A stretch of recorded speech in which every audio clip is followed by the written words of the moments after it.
دو بیٹے، ایک حجت الاسلام علامہ حامد رضا خان، دوسرے بیٹے مفتی اعظم ہند مصطفیٰ رضا خان رحمت اللہ تعالی علیہ۔ ان دونوں کے ذریعے سے یعنی مفتی اعظم ہند کی صاحبزادی بڑی بیٹی اور حجت الاسلام مولانا حامد رضا خان صاحب کے بڑے بیٹے علامہ ابراہیم رضا خان، دونوں کی شادی سے حضور تاج الشریعہ پیدا ہوئے۔ یعنی تاج الشریعہ کے نانا بھی اعلیٰ حضرت ہیں، دادا بھی اعلیٰ حضرت ہیں، نجیب الطرفین ہیں، نانا مفتی اعظم ہند، دادا حجت الاسلام۔ ان دونوں کے واسطے سے اعلیٰ حضرت تک آپ پہنچتے ہیں، ماں کے سلسلے سے بھی، باپ کے سلسلے سے بھی۔ گھر میں آپ کی عمر جب 4 سال 4 مہینے 4 دن کی تھی، بریلی میں یہ رسم بسم اللہ خانی اعلیٰ حضرت کے خاندان میں بڑی مشہور ہے۔ آپ کو آپ کے والد ماجد نے کروائی تھی، اور آپ کی والدہ کے پاس ہی آپ نے کتنا دین پڑھ لیا تھا۔ مفتی اعظم ہند کی بیٹی تھی ان کی والدہ، تقوی بچپن سے سکھایا تھا، اور ایسے تقوی کہ حضور تاج الشریعہ رحمت اللہ علیہ کے سفر میں بھی میں نے بہت مرتبہ دیکھا کہ کبھی آپ کی نماز قضا نہیں ہوتی، چاہے وہ کیسے بھی سفر میں آپ جا رہے ہو۔ بلکہ بریلی میں پہلے کہیں سفر میں جانے سے پہلے آپ کو بتانا پڑتا تھا کہ کہاں سے کہاں سفر پہ جانا ہے، اور پوچھتے تھے، مثال کے طور پر ممبئی سے پونا جانا ہے، پونا سے پھر آگے جانا ہے، تو انہیں بتانا پڑتا تھا کہ یہاں سے یہاں کا ٹائم کتنے دیر کا ہے، کتنے گھنٹے لگتے ہیں، اور پھر اسی کے حساب سے نمازوں کے بیچ کا ٹائم وہ سفر کے لیے دیا کرتے تھے کہ جس جگہ پہنچے وہاں نماز کا وقت ہونا چاہیے اور شہر میں نماز پڑھ کر کے چلیں۔ اور ایسے اوقات اگر بیچ سفر میں نماز آ جائے تو اس کو آپ رد فرمایا کرتے تھے، خاص طور پر اسی لیے ٹرینوں کا سفر کم کیا کرتے کہ اس میں اپنا اختیار نہیں چل پاتا، اور سخت مشقت اور محنت جو گاڑیوں کا سفر، اور وہ بھی یو پی کی سڑکیں اس زمانے میں اچھا خاصا تھکا دیتی۔ آپ لمبا سفر اپنی گاڑیوں میں کرتے صرف اس بنیاد پر کہ نماز قضا نہ ہونے پائے۔ یہ بچپن سے والدین کا دیا ہوا طریقہ تھا۔ اور پڑھنے کے وقت آپ کا حال یہ تھا کہ آپ منظر اسلام میں پڑھتے رہے، پڑھائی ان کے جو ساتھ میں پڑھے ہوئے ہیں وہ لوگ موجود تھے۔ گجرات کے ایک مولانا ہیں، مقبول صاحب ہیں، حضور تاج الشریعہ کے وہ ساتھیوں میں رہے۔ کہتے ہیں کہ پڑھنے کا طریقہ یہ تھا کہ کلاس شروع ہونے سے پہلے اعلیٰ حضرت فاضل بریلوی کے مزار کے پاس کھڑے رہتے، اور پڑھنے کے لیے جیسے ہی کلاس میں آتے، پڑھ کر ہونے کے بعد فوراً پھر اعلیٰ حضرت کے مزار کے پاس آتے۔ ان سے روز پوچھتا میں کہ آپ جانے کے وقت بھی آنے کے وقت بھی کیا کہتے ہیں؟ فرماتے کہ امام علم و فن یہ ہیں اعلیٰ حضرت، یہ امام علم و فن ہے، تو جو پڑھتا ہوں کلاس میں وہ ان کو سنا کر کے آ جاتا ہوں تاکہ محفوظ ہو جائے، اور اگر کچھ غلط ہو تو یہاں سے مجھے اشارہ ہو جائے گا۔ یہ ان کے بچپن کا اور پڑھائی کے زمانہ میں بتا رہا ہوں۔ پھر جب آپ یہاں کا علم جو درس نظامیہ وغیرہ ہوتا ہے ختم کر کے مصر گئے، 1963 کی بات ہے، مصر جب تشریف لائے تو 3 سال آپ وہاں پر رہے۔ وہ کیسے رہے آپ کو میں بتاؤں۔ 3 سال تک 1963 سے 1966 تک تقریباً آپ وہاں پر تھے۔ 40 سال کے بعد جب حضرت کے پاس میں قریب رہا، آپ نے خود مجھے بتایا تھا اپنے پڑھنے کے زمانے کی باتیں کہ اس وقت کھانا بنانا پڑتا تھا، بنا کر کے کھاتے تھے۔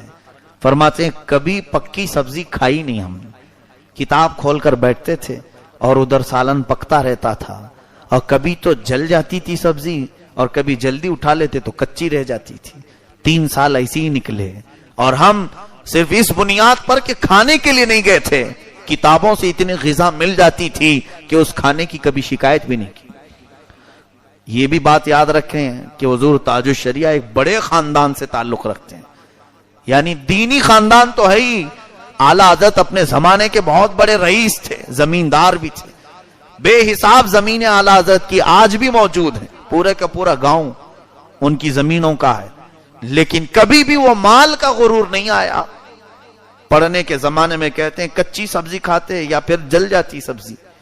ایسے 3 سال گزرے، اور ایک وقت سنا ہم نے کہ یہاں سے ہندوستان میں اس زمانے میں جو حکومتیں چل رہی تھیں کانگریس کے دور میں، غالباً یہاں کی کانگریس کی لیڈی وہاں پہنچی تھی، اور جب وہاں پر پہنچنے کے بعد ہندوستان کے طلبہ اسٹوڈنٹس کون کون ہیں، ظاہر سی بات ہے ہمارے ملک کے بھی یہاں پڑھ رہے ہیں، تو بتایا گیا کہ ہاں ہیں یہاں پر کچھ طلبہ ہیں۔ حضرت کے ساتھ جو انڈین اسٹوڈنٹس تھے وہاں پر بتایا گیا کہ تمہارے ملک کی ایک بڑی لیڈر آئی ہوئی کانگریس کی، وہ آئی ہوئی ہے اور بلایا جا رہا ہے۔ ہمارے ساتھ بھی ایسا ہوا ہے کہ جب کوئی ملک کا پریزیڈنٹ آتا تھا تو جامعہ ازہر میں جو پڑھنے والے اسٹوڈنٹ ہیں ان کو پیش کیا جاتا تھا کہ یہ انڈیا کے ہیں، یہ فلاں جگہ کے ہیں۔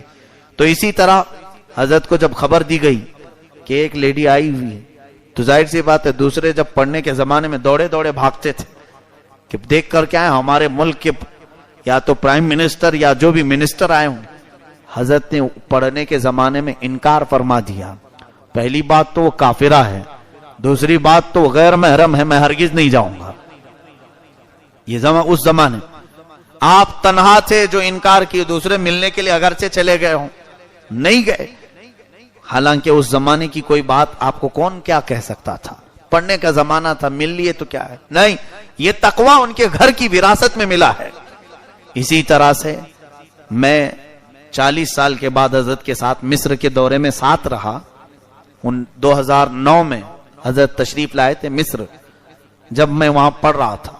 اور یہ آپ کو اس لیے میں بتا رہا ہوں کہ لوگوں کو یہ نہ لگے کہ سنی سنی باتیں کر رہا ہوں۔ پہلے میں اپنی حیثیت آپ کو بتا دوں، الحمدللہ میرے تعلیم کا اکثر حصہ جو میں نے مفتی کورس کیا ہے وہ حضور تاج الشریعہ کے پاس ہی کیا ہے، اور الحمدللہ روزانہ کتاب آپ کے پاس پڑھنے کا مجھے شرف حاصل ہوتا، وہ پوری ریکارڈ میرے پاس موجود ہے۔ میرے وہ خاص استاد رہے ہیں، میری تربیت فرمائے ہیں۔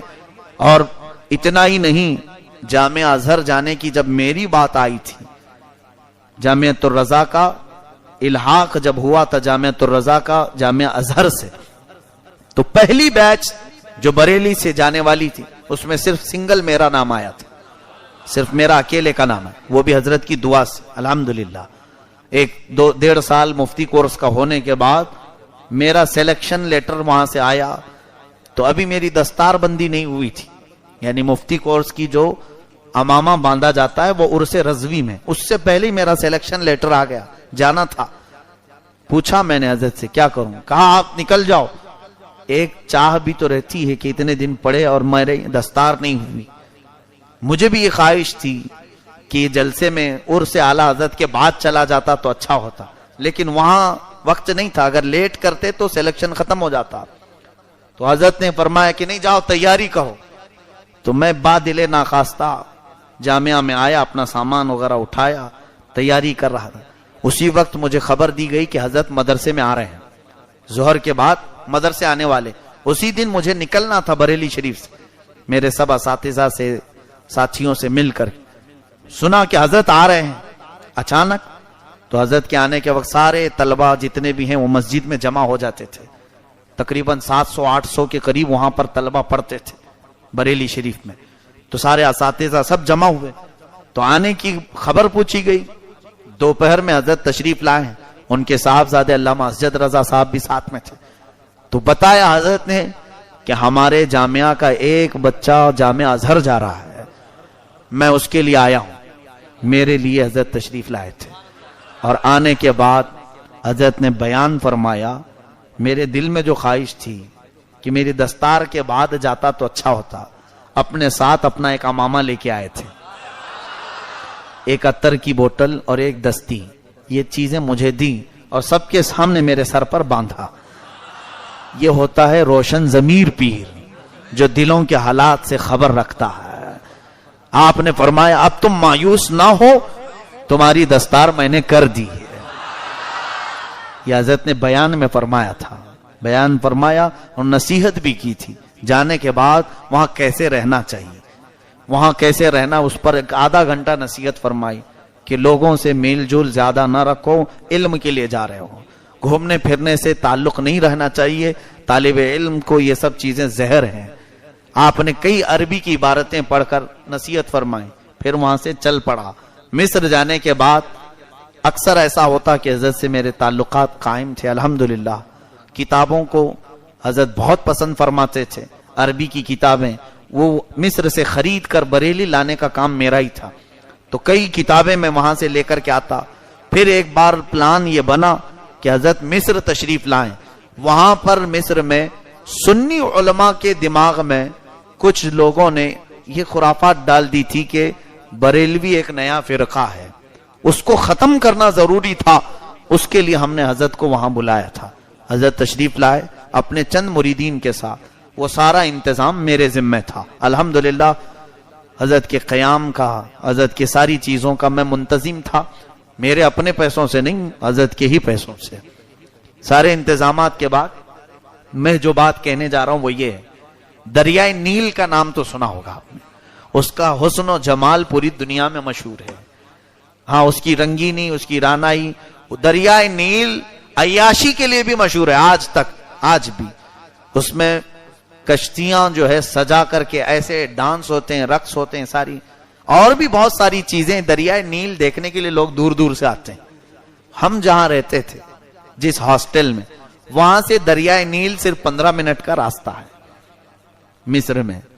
اور بہت دنیا کی سب سے بڑی لمبی دریا کا نام, ندی کا نام ہے دریائے نیل. حضرت بھی اسی ہاسٹل میں 3 سال گزار کر گئے, اور جب 40 سال کے بعد آئے تھے یعنی 2009 میں, حضرت کی بصارت, آنکھوں کو کمزوری لاحق تھی, دیکھ نہیں پاتے تھے. تو کار میں بیٹھے ہوئے ہم گزر رہے تھے, دریائے نیل کا برج آیا. تو میں نے عرض کیا کہ حضرت ہم دریائے نیل کے اوپر سے گزر رہے ہیں. چلتے چلتے ہم بتا دیتے کہ ابھی قریب میں یہ چیز آئی, وہ چیز آئی. تو حضرت کو ہم نے بتایا کہ یہ دریائے نیل کے اوپر سے ہم گزر رہے ہیں. تو مسکرانے لگے اور فرماتے ہیں میرے پڑھنے کے زمانے میں جب میں یہاں تھا 3 سال رہا, کبھی مجھے آنے کا اتفاق ہی نہیں ہوا, کبھی دریائے نیل دیکھا نہیں. میں آج آپ کو بتاؤں, یہاں انڈیا سے پڑھنے کے لیے جتنے بھی جاتے ہیں, ابھی داخلہ نہیں ہوا ہوتا ہے, وہ دریائے نیل دیکھنے پہلے جاتے ہیں. ایڈمیشن بعد میں ہوتا ہے, وہ نیل دیکھنے پہلے جاتے ہیں. پیرامڈز پہلے دیکھنا ہے, الیگزینڈریا پہلے دیکھنا ہے. سب جانے والوں کا یہ حال ہے. حضرت فرما رہے ہیں 3 سال میں رہا جامعہ ازہر میں, کتنا مشکل سے 15 منٹ کا راستہ ہے, 15 منٹ کا راستہ ہے. فرماتے کبھی میں دریائے نیل دیکھا ہی نہیں, اور اب 40 سال کے بعد آیا ہوں, تم لوگ اس کے اوپر سے گزار رہے ہو, اب میری آنکھیں ہی نہیں. یہ متقی کی زندگی ہوتی ہے جس کے سامنے دنیا کی خوبصورتی پھیکی ہے. حقیقت بات تو یہ ہے, جن نظروں میں جمال مصطفیٰ بسا ہو اسے دنیا کی خوبصورتی کبھی اپنی طرف دعوت دے ہی نہیں پائے گی. یہ ان بزرگوں کی زندگی ہے. حضور تاج الشریعہ دام ظلہ العالی, آپ کا سایہ ہم سب پر ہمیشہ قائم و دائم رہے. آپ اپنے تقوی و طہارت کی زندگی کو جس طرح گزارتے رہے, ان کی پرسنل لائف میں میں نے دیکھا وظیفوں کا ٹائم الگ, لوگوں سے ملاقات کا ٹائم الگ, اپنی عبادتوں کا ٹائم الگ, پھر کتابیں لکھنے کا ٹائم الگ. آخری عمر تک آنکھیں جا چکی تھی, دیکھ کے پڑھ نہیں سکتے تھے. اس زمانے میں آپ نے تقریباً 12 یا 14 کتابیں لکھی ہیں. کیسے؟ ان کے داماد بیٹھے ہوتے, میں بھی بیٹھا ہوں لکھنے میں, اور آج ان کے پوتے داماد مولانا عاشق صاحب میرے ساتھیوں میں سے. حضرت بولتے جاتے تھے, وہ لکھتے چلے جاتے تھے, لکھتے جاتے تھے. اس طرح کرتے ہوئے آنکھیں جانے کے بعد بھی تقریباً 12 کتابیں آپ نے لکھی. اعلیٰ حضرت کی ذات, اس وقت جو کتابیں اعلیٰ حضرت کی اردو میں تھی اس کو آپ نے عربی میں ٹرانسلیٹ کیا. بہت ساری کتابیں مصر پہنچی اور وہاں سے چھپ بھی گئی. اور آپ کو یہ بھی میں بتاؤں کہ مصر جب تشریف لائے تھے تو وہاں پر آپ کا جلال و جمال دیکھنے کے قابل تھا. علماء مصر جو جامعہ ازہر کے اساتذہ ہیں وہ جلدی کسی کو بھاؤ نہیں دیتے, دنیا کے بڑے علم والے سمجھے جاتے ہیں. جامعہ ازہر میں پڑھا رہے ہیں, وہ بہت اونچے لوگ ہوتے ہیں, وہ جلدی کسی کو ملنے نہیں آتے. لیکن حضور تاج الشریعہ جب مصر آئے تھے تقریباً 27 اساتذہ جامعہ ازہر کے ان سے ملنے کے لیے آئے تھے. مجھے یاد ہے جتنوں کو دعوت دی گئی تھی, اس کے علاوہ دوسرے یونیورسٹیوں کے سب ملائیں تو تقریباً 40 بڑے علماء ایک مجلس میں موجود تھے. حضرت عرب لوگوں کے بیچ میں بیٹھے ہوئے تھے, اور وہاں کیسا ہوتا ہے, ذمہ داری کی بات ہوتی ہے, بات کرے گا, اور وہ بھی ایک اجمی آدمی عرب میں بات کرے گا. عربی لوگوں کے درمیان ہم ڈرے سے, ہماری زبان نہیں کھلتی تھی ان لوگوں کے سامنے, اور حضرت فصیح عربی میں آدھا گھنٹہ تک ان کے سامنے بیان کرتے رہے. 40 سال پہلے پڑھی ہوئی عربی مصر کی اس وقت تک ان کے ذہن میں. جب بولتے گئے وہ اساتذہ جو جامعہ ازہر کے وہ اش کرتے رہے. اس کے بعد مصر کا ایک طریقہ ہے, اب جیسے یہاں کیسے کوئی بھی آئے بیان کرے اور چلا جائے, وہاں مصر میں ایسا نہیں ہوتا. بیان کرنے کے بعد مقرر کو بیٹھاتے ہیں, بیٹھو, جو بیان کیے نا اس میں کچھ سوالات ہیں, ہم سوال کریں گے, آپ جواب دو. وہاں کا قانون ایسے ہی ہے, طریقہ ہے, کوئی بھی بول کے بھاگ نہیں سکتا. یہاں تو کچھ بھی بولو اور چلو جاؤ, لوگ سب سننے کو تیار ہیں. وہاں ایسا نہیں ہوتا, مقرر کو بٹھاتے ہیں, بیان ختم ہونے کے بعد اسے 15 منٹ یا آدھا گھنٹہ دینا پڑتا ہے. حضرت کے ساتھ بھی یہی ہوا, آپ کا بیان ختم ہوا تو لوگوں نے کہا کہ ہمارے کچھ سوالات ہیں, آپ بیٹھیں. حضرت بیٹھے رہے, سوالات آتے رہے, فصیح عربی میں ہر ایک کا جواب دیتے رہے. اسی مجلس میں میں جانتا ہوں صومالیہ کے, افریقہ کے, حبشی جو سٹوڈنٹس وہاں پڑھتے تھے, کئی طلبہ جامعہ ازہر میں, 60 ملکوں کے طلبہ اس مجلس میں حاضر تھے. انڈونیشیا کے, ملیشیا کے, یوکرین کے, انگلینڈ کے, بہت ساری جگہوں کے جو سٹوڈنٹ بیٹھے تھے, سبوں نے حضرت کے ہاتھ پر بیعت کی. اس وقت اس مجلس کے بعد وہاں پر بیعت لی اور حضرت سے کہا کہ آپ اپنی سند حدیث کی اجازت ہمیں عطا کریں. اس پوری مجلس میں علماء پر ایک ہی رعب طاری تھا. تب ہمیں دوسرے دن سے ہماری کالج کلیہ جس میں ہم پڑھتے تھے جانے میں فخر ہونے لگا. جب ہم داخل ہوتے تھے تو ہمارے ساتھی جو مصر کے تھے وہ سب کہتے تھے اچھا انڈین ہو. پہلے تو حقیر نظروں سے دیکھتے تھے, اس کو تو عربی آتی نہیں, لیکن حضرت کے آ کر جانے کے بعد فخر سے ہم جاتے تھے, ہاں ہم بھی اسی ہندوستان سے ہیں جہاں کے حضور اختر رضا صاحب ہیں. الحمدللہ ہمارا سر انہوں نے وہاں مصر میں بلند کیا تھا. ہمیں کبھی کبھار کلاس میں کھڑا کرتے تھے استاد اور لوگوں کو یہ بتاتے تھے, جانتے ہو یہ ہندوستان سے آئے ہیں جہاں سے حضور تاج الشریعہ آئے تھے, جن کی مجلس میں ہم بیٹھے تھے. ان کے آنے کا دورے کا پورا یعنی روداد مصر کے عربی اخباروں میں چھپی تھی یہ باتیں کہ, اور انہوں نے کیا کہا, ہوتا ہی ہے ہر کوئی فضیلت اپنی طرف پھیر لیتا ہے. حضور تاج الشریعہ کا یہ تو تقویٰ تھا اور ان کا خاندانی علم تھا, لیکن دوسرے دن اخبار میں, مصر کے اخبار میں ایک لمبا میٹر, ایک لمبا مضمون شائع ہوا, یعود الفضل الی الازہر, یعنی تاج الشریعہ کو جو فضیلت حاصل ہے انہوں نے یہ لکھا کہ یہ جامعہ ازہر سے پڑھے ہوئے ہیں. ہر کوئی چاہتا ہی ہے کہ ہمارے ہی ہیں. تو یہ پہلی مرتبہ دیکھنے کو ملا کہ ان لوگوں نے بھی کہا کہ ازہر کے طلبہ جامعہ ازہر سے پڑھے ہوئے ایسے ایسے لوگ بھی ہیں. تو دوسرے دن اس کے جو رئیس جامعۃ الازہر جو بڑے پرنسپل کے مقام پر ہوتے ہیں, 4 لاکھ سٹوڈنٹ ہیں جامعہ ازہر کے, تقریباً 4.5 لاکھ کے قریب طلبہ ہیں جامعہ ازہر میں جو پڑھتے ہیں. وہ ایک پورا شہر ہے, چھوٹا موٹا ایک مدرسہ نہیں, جامعہ ازہر ایک پورا شہر ہے. 105 ملکوں کے طلبہ وہاں رہتے ہیں, 105, اور 56 فیکلٹیز ہیں الگ الگ, جیسے یہاں سائنس, کامرس, آرٹس ایسے ہوتے ہیں, اس طرح کے 56 فیکلٹیز جامعہ ازہر کے اندر ہیں. اتنا بڑا ایک ادارہ, اس کے پرنسپل شیخ احمد طیب دوسرے دن حضرت کو اپنے دفتر میں دعوت دے کر بلائے, اس میں ہم بھی حاضر تھے. جب وہاں پر گئے تو حضرت کو وہ لینے کے لیے آئے, نیچے سے حضرت کو پکڑ کر کے لے گئے, بٹھائے, اور بات چیت کے بعد ہمیں یہ ایکسپیکٹیشن تھا بھی نہیں کہ مطلب یہاں یہ باہر سے آئے ہوئے لوگوں کا اتنا بڑا استقبال ہوتا ہے. حضرت کے ساتھ ہم کھڑے تھے تو وہی رئیس جامعۃ الازہر جو احمد طیب صاحب تھے, انہوں نے ایک ایوارڈ نکالا جس پہ لکھا ہوا تھا درع فخر الازہر, کہ ازہر کا جس پر فخر ہے وہ ہم اسے عطا کر رہے ہیں. یہاں پر بھی بات ان کے ازہر کی آتی ہے, جامعہ ازہر کی, یعنی حضرت کو انہوں نے تھمایا, وہ ایک بہت بڑا شیلڈ ہے, حضرت کو دیا. ہمارے یہ پلان میں بھی نہیں تھا اور سوچا بھی نہیں تھا کہ یہ ملے گا. حضور تاج الشریعہ نے اسے قبول کیا اور ہمارے ہاتھ میں دے دیا, رکھو اس کو.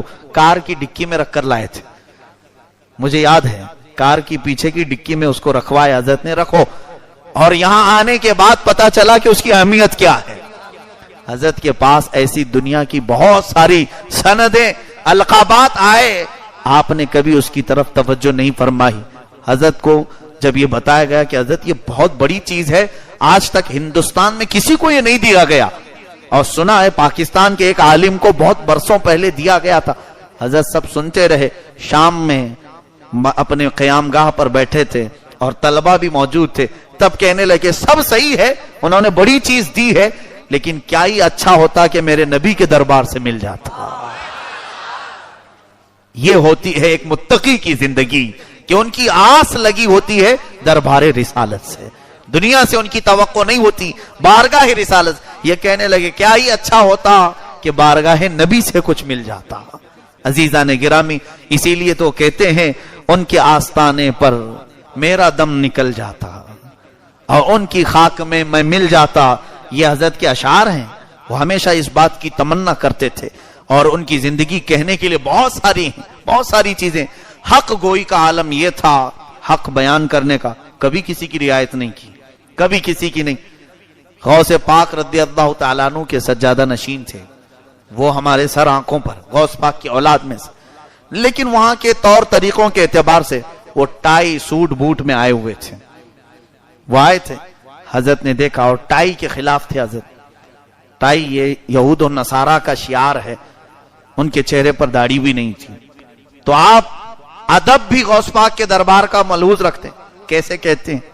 آ کر کے مصافحہ کیا اور ان سے مل کر کے صرف اتنا کہتے ہیں کہ آپ نے جو یہ لباس پہنا ہے یہ آپ کے گھر کا نہیں لگتا، آپ کے باپ داداؤں کا نہیں لگتا۔ اتنا ہی کہا، کتنی بہترین اصلاح ہے۔ ظاہر سی بات ہے ہمارے گھر کی بات کر رہے ہیں، اور انہوں نے یہ کہا ہے۔ آج ان کے گھرانے سے بھی تعزیت کا ایک خط آیا ہوا ہے، خط آیا ہوا۔ انہوں نے اپنے زندگی میں کہا کہ ان کے اصلاح کرنے کا طریقہ کتنا اچھا ہے۔ یہ نہیں کہا کہ یہ چیز حرام ہے آپ پہن رہے ہیں، یہ چیز ناجائز ہے، یوں کہا کہ یہ آپ کے گھرانے کا لباس نہیں لگتا۔ غوث پاک کے گھرانے سے ہوا اور آپ کے گھرانے کا لباس ایسا نہیں لگتا۔ یہ اصلاح کا طریقہ تھا۔ اور اسی طرح سے مصر میں ایک بہت بڑے محدث شیخ احمد یسری رشدی، وہ جامعہ ازہر میں بخاری پڑھاتے ہیں، وہ ڈاکٹر بھی ہیں ہڈیوں کے، اور بخاری شریف کے عالم ہیں، حافظ ہیں۔ وہ حضرت سے ملنے کے لیے آئے تھے۔ وہاں رواج کیسا ہے، وہاں پر سوٹ بوٹ میں رہتے ہیں علماء، ایک پتہ نہیں کیسا وہاں رواج چل پڑا، تو وہ بھی ٹائی پہن کر کے حضرت سے ملنے کے لیے آئے تھے۔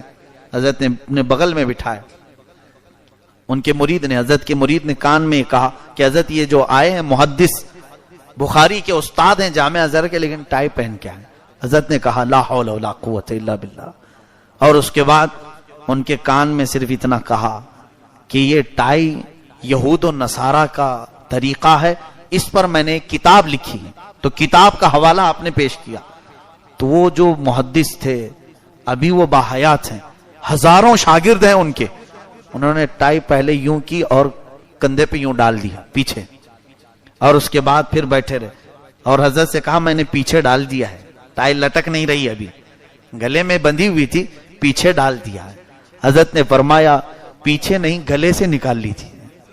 اس وقت تک یہ نہیں کہ ایک بہت بڑے عالم دین آئے، انہوں نے یوں اپنی ٹائی نکالا، یہ ہمارے سامنے کی بات ہے۔ اور فرماتے ہیں اگرچہ میری تحقیق الگ تھی، میں اس کو یہود و نصارہ کی شعار نہیں سمجھتا تھا، لیکن شیخ اعظم کے احترام میں نے اس کو ہمیشہ کے لیے نکالا۔ انہوں نے نکال دیا، اور پھر حضرت کا ہاتھ پکڑے، ہاتھ پکڑ کر کے کہنے لگے آپ جس بات کی مجھے تلقین کرتے ہیں میں اس پر اپنی تصدیق کرتا ہوں، اور یہ کہتا ہوں قبلنا علی ملت رسول اللہ، رسول اللہ کی محبت پر ہم نے آپ کو قبول کیا ہے۔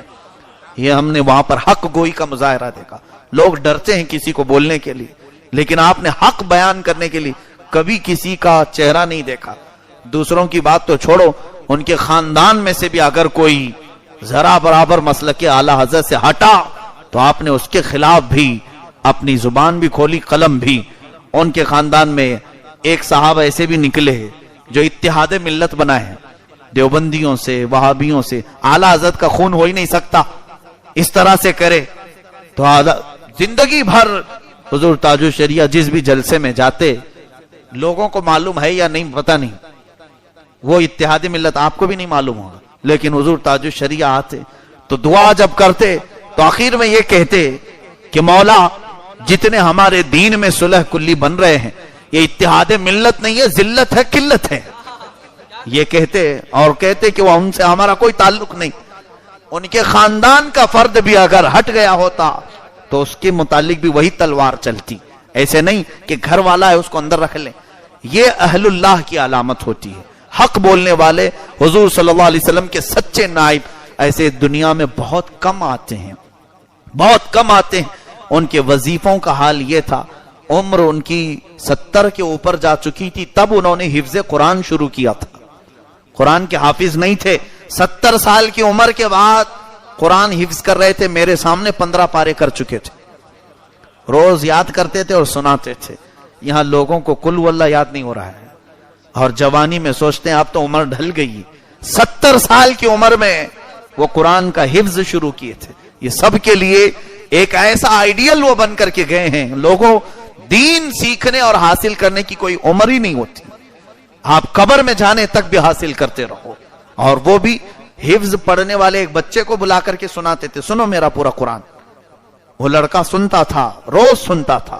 جب ہم پڑھنے کے زمانے میں تھے حضرت حفظ کر رہے تھے.